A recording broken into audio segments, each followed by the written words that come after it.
You said never let me go. You said never let me go. You said never let me go. You said never let me go. You said never let me go. You said. Hi friends, Sadhana kitchen recipe मध्ये आपलं स्वागत आहे। आता थंडीचे दिवस आहेत तर आपल्याला काहीतरी असं चटपटीत झणझणीत खायची इच्छा होते।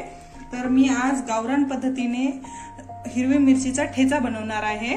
तर त्यासाठी लागणारे साहित्य बघूत आपण इथे। हे 15 ते 20 हिरव्या मिरच्या घेतलेल्या आहेत।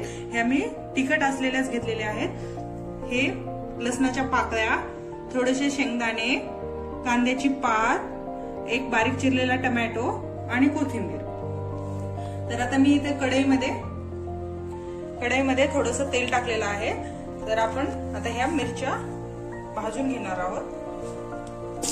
अगोदर मिरच्या टाकलेल्या आहेत तेलामध्ये, नंतर यातच आपण शेंगदाणे पण याच्यासोबतच भाजून घेणार आहोत। छान शेंगदाणे टाकल्यामुळे त्याचा आपला टेस्टी होईल आणि जास्त स्पायसी पण होणार नाही। आता यातच आपण लसणाच्या पाकळ्या टाकणार आहोत। हे छान आपण भाजून घेणार आहोत।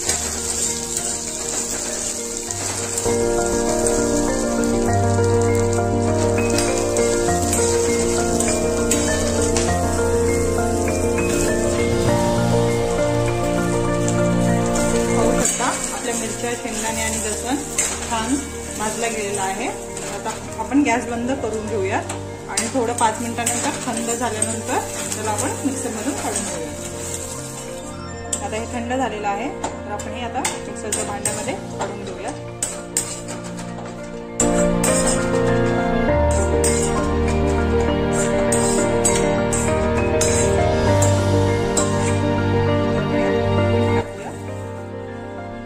याच्याला थोडं जास्तच मीठ लागतं, तुम्ही 1 स्पून भरून मीठ टाकू शकता। हे कांद्याची पात आणि ही कोथिंबीर। आता हे सगळं मी मिक्सर मधून काढून घेते। तर हा ठेचा आपण आता मिक्सर मधून काढून घेतलेला आहे। तर आता आपण याला फोडणी देऊया। याच कढईत मी थोडंसं 1 चम्मचभर तेल टाकलेलं आहे। तर आपण आता याला फोडणी देऊन घेऊया।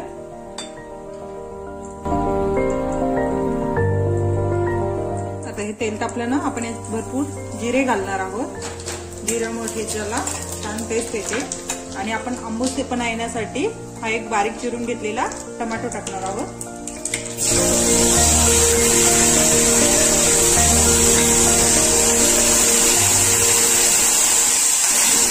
टोमॅटोमुळे ठेच्याला छान असा आंबूसपणा येईल।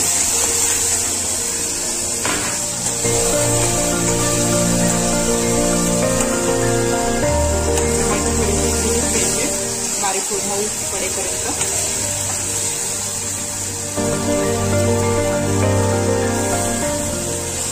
तर आपले टोमॅटो आता मऊ झालेले आहेत।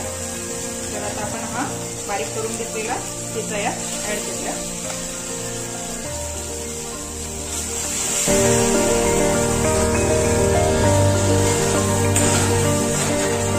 आता हा ठेचा पूर्ण परतून घेऊयात खालीवरी।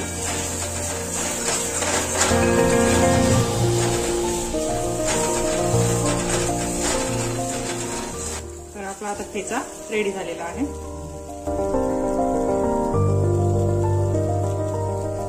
तर आपला हा झणझणीत ठेचा रेडी झालेला आहे। थोडासा तिखट, थोडासा आंबट। तर ही रेसिपी नक्की ट्राय करा आणि चॅनलला सबस्क्राईब करा।